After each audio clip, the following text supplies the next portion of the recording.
Camp Pendleton, Californie. Base du corps des marines des États-Unis.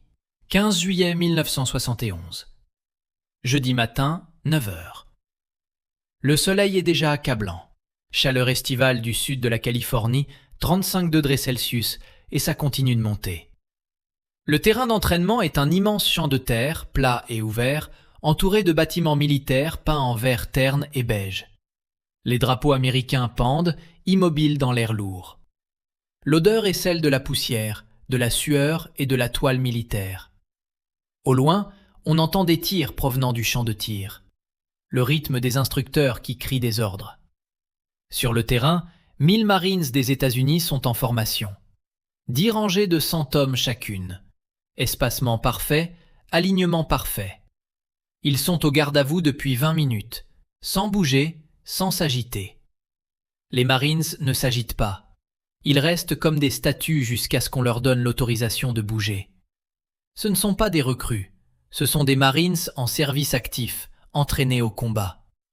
Beaucoup ont servi au Vietnam, ils savent se battre, ils savent tuer. Ils ont été formés au combat rapproché par les meilleurs instructeurs du corps des Marines. Des hommes maigres, endurcis, dangereux, âgés de 19 à 35 ans. Tous en uniforme camouflage, tous fixant droit devant eux. À l'avant de la formation, sur une plateforme en bois surélevé, se tient Bruce Lee. Il a 31 ans, mesure 1,70 m, pèse 64 kg. Il porte un simple pantalon d'entraînement noir et un t-shirt noir. Pas d'uniforme militaire, pas d'insigne de grade, seulement des vêtements civils. Il paraît petit sur cette plateforme. Petit et déplacé parmi 1000 Marines qui mesurent en moyenne 1,83 m pour 82 kg. Bruce a été invité ici par le commandement du développement du combat des Marines. Ils veulent moderniser leur entraînement au combat rapproché. Les techniques militaires traditionnelles remontent à la Seconde Guerre mondiale. Boxe, lutte, frappe basique. Mais la guerre évolue. Le Vietnam a montré que le combat rapproché dans les jungles et les villages exige des compétences différentes, plus fluides, plus adaptatives. Les Marines veulent apprendre auprès d'experts en arts martiaux. Bruce Lee est l'un des instructeurs qu'ils évaluent. À côté de la plateforme se tient le colonel James Morrison, 48 ans, 1,88 m, 100 kg, 30 ans de service militaire. Il a combattu pendant la Seconde Guerre mondiale en tant que jeune soldat, en Corée comme lieutenant, au Vietnam comme major. Aujourd'hui, il est colonel, responsable de l'entraînement au combat à Camp Pendleton. Il a formé des milliers de Marines. Il a vu le combat réel, pas du sport, pas des démonstrations, la guerre où des hommes meurent. Le colonel Morrison est sceptique. Il observe Bruce depuis 1 heure, le regardant démontrer des techniques, des mouvements, expliquer des principes. Tout cela paraît impressionnant, fluide, rapide, maîtrisé. Mais Morrison a vu beaucoup de démonstrations impressionnantes au fil des années. Des démonstrations qui fonctionnent dans des conditions contrôlées, mais échouent en combat réel. Il doit savoir si cette approche des arts martiaux chinois est réelle ou simplement une performance. Bruce termine une démonstration de Chi Sao, un exercice de sensibilité. 2 pratiquants avec les avant-bras en contact, ressentant l'énergie et l'intention de l'autre. Il explique à la formation « Cet exercice entraîne votre corps à réagir plus vite que votre esprit. Le temps que vos yeux voient un coup et envoient l'information à votre cerveau, le coup est déjà parti. Mais si vous développez la sensibilité tactile, votre corps peut réagir au changement de pression avant que l'attaque ne soit complètement lancée. Réaction plus rapide, meilleure défense. » Le colonel Morrison s'avance, parlant assez fort pour que toute la formation entende. Sa voix a cette qualité particulière, forgée par 30 ans de commandement. Autoritaire, clair, habitué à être obéi. « Monsieur Lee, avec tout le respect que je vous dois, cela ressemble à de la danse. Ce que vous montrez à ces Marines est intéressant d'un point de vue philosophique, mais en combat réel, en zone de guerre, cela ne fonctionnera pas. » Les 1000 Marines restent au garde-à-vous, les yeux droits devant. Mais chacun écoute. La tension vient d'entrer sur le terrain. Un colonel vient de défier l'instructeur civil. Bruce se tourne vers le colonel Morrison. Son expression est calme, respectueuse. Pourquoi pensez-vous que cela ne fonctionnera pas, colonel? Morrison désigne la formation. Ces Marines sont entraînés à combattre avec une agressivité maximale, une force maximale. En combat, vous n'avez pas le tir, l'énergie ou de deviner l'intention. Vous avez une fraction de seconde pour réagir. Vous utilisez la force brute, vous submergez l'ennemi. C'est la doctrine militaire. C'est ce qui fonctionne en guerre. Bruce acquiesce. La force brute est efficace, je suis d'accord. Mais si votre adversaire est plus grand que vous, plus fort que vous, et si la force brute contre la force brute ne suffit pas? Morrison croise ses bras massifs sur sa poitrine. Alors vous utilisez la supériorité numérique, la puissance de feu, les tactiques. Vous n'utilisez pas des pas de danse. Certains marines s'esquissent un sourire. Pas par manque de respect, mais ils aiment leur colonel. Ils lui font confiance. C'est un héros de guerre. Plusieurs déploiements au combat. 3 Purple Hearts. 2 Bronze Stars.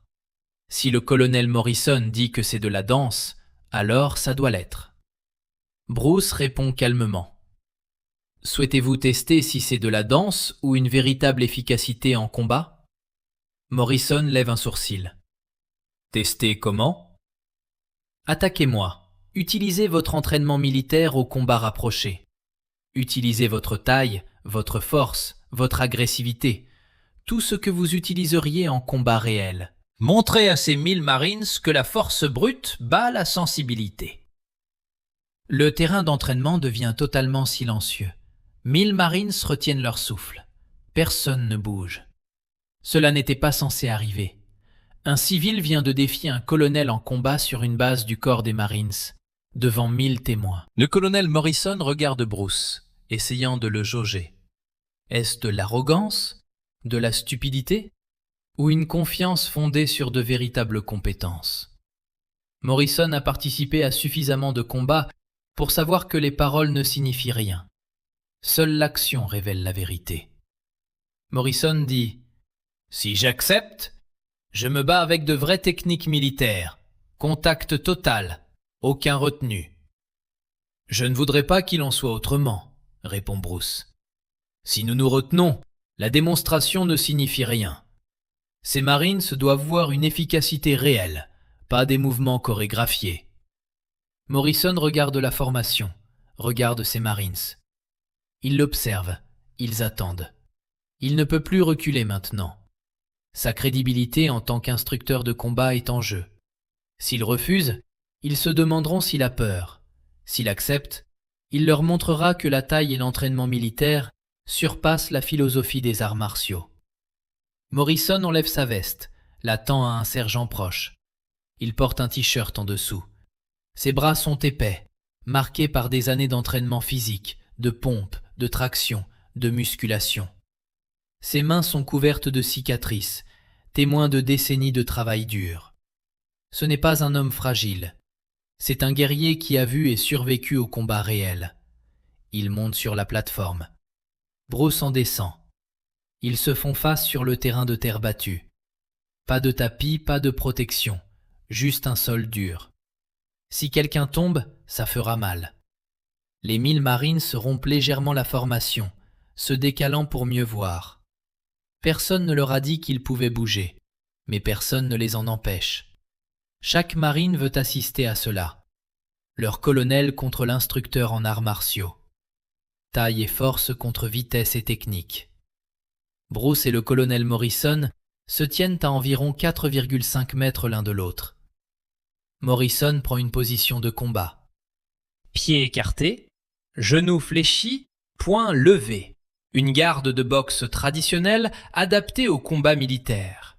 Il a adopté cette position des centaines de fois, à l'entraînement, dans des bagarres de bar dans sa jeunesse, en combat réel, dans des ruelles sombres et des clairières de jungle. Son corps connaît cette posture comme il connaît la respiration. Bruce reste debout normalement, pieds à largeur d'épaule, mains détendues le long du corps. Pas de garde, pas de posture évidente, simplement debout, calme, respirant. Morrison dit « Lève tes mains ». Bruce secoue légèrement la tête. « Je n'en ai pas besoin ». La mâchoire de Morrison se crispe. Cette phrase est soit une confiance incroyable, soit une folie totale. Il va le découvrir dans les prochaines secondes. Morrison avance rapidement pour un homme de sa taille. Des années de conditionnement le rendent rapide malgré ses 100 kg. Il comble la distance en 3 pas. Il lance un direct du droit visant le visage de Bruce. Le combat militaire enseigne de viser la tête, mettre l'ennemi KO rapidement, terminer le combat immédiatement. Le coup de Morrison est porté avec toute sa force. Ce n'est pas un jab léger d'entraînement, c'est un coup destiné à toucher, à faire mal. Bruce bouge, pas en arrière, pas en fuite, en angle à 45 degrés sur la droite de Morrison. Le coup traverse le vide là où se trouvait la tête de Bruce une fraction de seconde plus tôt. Le poing de Morrison ne rencontre que l'air. Morrison récupère vite, se replace, lance un crochet du gauche. Bruce entre à l'intérieur de l'arc du cou. Trop près pour que le crochet ait de la puissance. Morrison tente d'attraper Bruce. S'il peut passer ses bras autour de ce petit homme, il pourra utiliser son avantage de poids. Le soulever, le projeter au sol. Mais Bruce n'est déjà plus là. Il se dégage, pivote à l'extérieur. Morrison se tourne pour suivre, lance un coup de pied frontal au corps. L'entraînement militaire inclut des coups de pied basiques. Pas spectaculaires, pas hauts, simplement efficaces pour neutraliser l'adversaire. Bruce contrôle le coup. Pas en bloquant durement, mais en le redirigeant. Son tibia rencontre celui de Morrison et le dévie. Le coup perd sa puissance, manque sa cible. 6 secondes se sont écoulées depuis que Morrison a attaqué. 6 secondes durant lesquelles le colonel a utilisé tout ce qu'il connaît contre une cible impossible à toucher. Chaque technique de Morrison est correcte. Bonne forme, bonne puissance. Mais aucune ne touche. Bruce est toujours en avance, toujours là où l'attaque n'atterrit pas. Morrison respire plus fort maintenant. Pas à cause de la fatigue, mais de la frustration et de la prise de conscience que sa taille et sa force ne signifient rien s'il ne peut pas toucher. Il a combattu de nombreux hommes, plus grands, plus petits, entraînés ou non. Toujours, il finissait par toucher, porter un coup, saisir, contrôler. Mais pas cette fois. Ce petit homme est intouchable. Morrison change de tactique. Il arrête de frapper. Il tente une projection. Combat au sol militaire. S'il peut amener Bruce au sol, la taille comptera davantage. Au sol, la lutte favorise le plus grand. Morrison abaisse son centre de gravité, se projette en avant, bras tendus vers les jambes de Bruce. Bruce étale sa défense, hanche en arrière, poitrine vers le bas. Une défense de lutte basique. Avant que Morrison ne puisse s'ajuster, les mains de Bruce sont sur sa tête, la contrôlant, la guidant vers le sol. Le visage de Morrison est poussé vers la terre. Ses bras sont tendus. Son équilibre est compromis. Il est dans la pire position possible. Face contre terre, déséquilibré, contrôlé. Le genou de Bruce se lève. Pas rapidement, pas pour frapper, juste pour se positionner. Le genou appuie contre les côtes de Morrison. Une légère pression. Cela pourrait être plus. Cela pourrait être un coup dévastateur. Mais ce n'est qu'un contact léger, une démonstration, un message. Je pourrais en finir maintenant. 12 secondes se sont écoulées depuis que Morrison a lancé son attaque. Bruce relâche le contrôle, recule. Morrison se relève du sol, respire lourdement, couvert de poussière. Son visage est rouge, pas à cause de la chaleur, à cause de l'embarras, du choc, de la réalisation écrasante que 30 ans d'entraînement militaire viennent d'être neutralisés par un homme de 64 kg. Les 1000 Marines sont totalement silencieux. Personne ne parle, personne ne bouge. Ils viennent d'assister à leur colonel, leur héros de guerre, leur instructeur de combat, être totalement maîtrisé par un civil 2 fois plus léger, en 12 secondes, sans que celui-ci ne porte un seul coup. Juste de la défense, du positionnement, du contrôle. Le colonel Morrison époussette sa chemise, regarde Bruce. Bruce dit « Vous avez combattu comme vous avez été entraîné. Agressivité maximale, force maximale, attaque directe. Cela fonctionne contre des ennemis qui se battent de la même manière. Mais moi, je ne me bats pas ainsi. Je ne réponds pas à la force par la force. Je la redirige, je l'utilise. Je vous laisse vous vaincre vous-même. Morrison reste silencieux, en train d'assimiler. Toute sa vision du combat vient de basculer. Il a affronté de vrais ennemis, tué de vrais hommes, survécu à de vrais combats. Mais jamais il n'avait rencontré quelqu'un comme ça, quelqu'un qui rendait tout son entraînement insuffisant. Bruce continue. Vos techniques ne sont pas mauvaises. Elles sont efficaces contre la plupart des adversaires, mais elles sont optimisées pour un type de combat. Le combat militaire suppose un entraînement similaire des deux côtés, des tactiques similaires, une agressivité similaire. Que se passe-t-il lorsque vous faites face à quelqu'un qui ne suit pas ces règles? Morrison répond lentement. Alors mon entraînement ne suffit pas. Votre entraînement est une base, une bonne base, mais il est incomplet. Vous entraînez la force et l'agressivité. Vous n'entraînez pas la sensibilité ni l'adaptation. Vous vous entraînez à dominer. Vous ne vous entraînez pas à rediriger.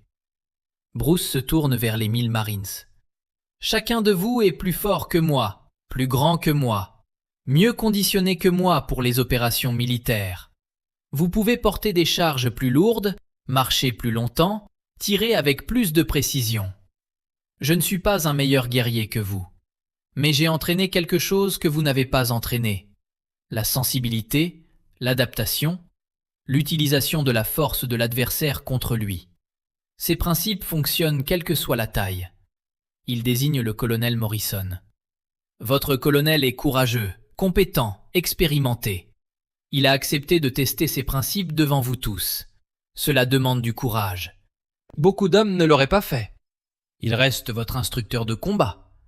Mais maintenant, lui, comme vous savez, qu'il y a encore à apprendre, que le combat militaire peut être amélioré en ajoutant ces principes. Morrison se tient de nouveau droit. La gêne disparaît, remplacée par autre chose, de la curiosité. La prise de conscience qu'il vient de découvrir une lacune dans ses connaissances et le désir de la combler.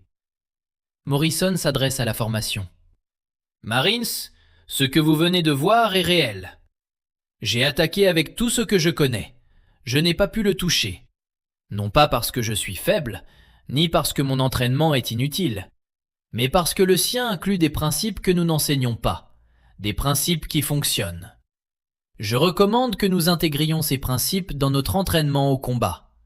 Nous devons apprendre de Monsieur Lee, ajouter ces méthodes aux nôtres et devenir des guerriers plus complets. Il se tourne vers Bruce, tend la main. Bruce la serre. La différence de taille est frappante. La main de Morrison engloutit celle de Bruce, mais désormais cette différence semble moins importante. Morrison dit « Nous enseignerez-vous » Bruce acquiesce. « Je le ferai. Mais comprenez ceci. Cet entraînement demande du temps. On n'apprend pas la sensibilité en un jour. Cela exige des milliers d'heures de pratique. Vos marines sont solides, ils sont disciplinés. Ils peuvent apprendre cela, mais ce sera différent de ce à quoi ils sont quais. Moins de puissance, plus de précision. » Morrison esquisse un léger sourire. « Les Marines peuvent tout apprendre si vous leur donnez une raison. Vous venez de leur en donner une. Vous avez mis au sol un colonel en 12 secondes. C'est une motivation. » Au cours des 6 mois suivants, Bruce Lee revient à Camp Pendleton une fois par semaine. Il enseigne des exercices de sensibilité à des groupes tournants de Marines. Chisao, technique de piégeat, combat à courte distance. Les Marines sont d'abord sceptiques. Cela ne ressemble pas à un entraînement de combat. Cela ressemble à de la danse, comme l'avait dit le colonel Morrison. Mais peu à peu, ils commencent à comprendre, à ressentir. L'amélioration de leur temps de réaction, leur capacité à percevoir une attaque avant même de la voir, la manière dont les plus petits commencent à battre les plus grands en sparring grâce à un meilleur timing, un meilleur positionnement, une meilleure compréhension. Le colonel Morrison devient l'un des élèves les plus assidus de Bruce. Malgré ses 48 ans, malgré 30 ans d'entraînement militaire, il aborde ce nouvel apprentissage comme un débutant, avec l'état d'esprit d'une ceinture blanche. Il s'entraîne avec les jeunes Marines, pratique les exercices, fait des erreurs, apprend. Après 6 mois, sa manière d'enseigner le combat évolue. Il enseigne toujours la force et l'agressivité, mais désormais aussi la sensibilité et l'adaptation. Les Marines formés selon ce nouveau système deviennent nettement plus efficaces en combat rapproché. En 1972, le corps des Marines intègre officiellement l'entraînement à la sensibilité dans son programme de combat, basé sur les principes démontrés par Bruce à Camp Pendleton. Il est enseigné à chaque nouveau Marine pendant l'entraînement initial. Des milliers de Marines sont formés à ces principes. Beaucoup les utiliseront plus tard en combat, en Irak et en Afghanistan, dans des situations où la force brute ne suffit pas, où l'adaptation sauve des vies. Des années plus tard, lors d'interviews, le colonel Morrison raconte toujours cette journée de juillet 1971, le jour où il a été maîtrisé en 12 secondes devant 1000 Marines. Il ne le raconte pas avec honte, mais avec gratitude. Bruce Lee m'a appris que 30 ans d'expérience ne signifie pas que l'on sait tout, que l'apprentissage ne s'arrête jamais, qu'admettre qu'on a encore à apprendre n'est pas une faiblesse, c'est une force. Ces 12 secondes ont été la leçon la plus précieuse de ma carrière militaire. La leçon n'était pas que Bruce Lee était surhumain. La leçon était que les principes comptent plus que la taille, que la sensibilité peut vaincre l'agressivité, que ce qui ressemble à de la danse est en réalité une efficacité de combat extrêmement raffinée, que les véritables guerriers n'arrêtent jamais d'apprendre, et que parfois, le meilleur professeur est celui qui vous humilie devant 1000 témoins, puis vous aide à devenir meilleur. 12 secondes qui ont changé l'entraînement au combat rapproché militaire. 12 secondes qui ont prouvé que la taille et la force ne suffisent pas. 12 secondes qui ont montré à 1000 Marines qu'il y a toujours plus à apprendre.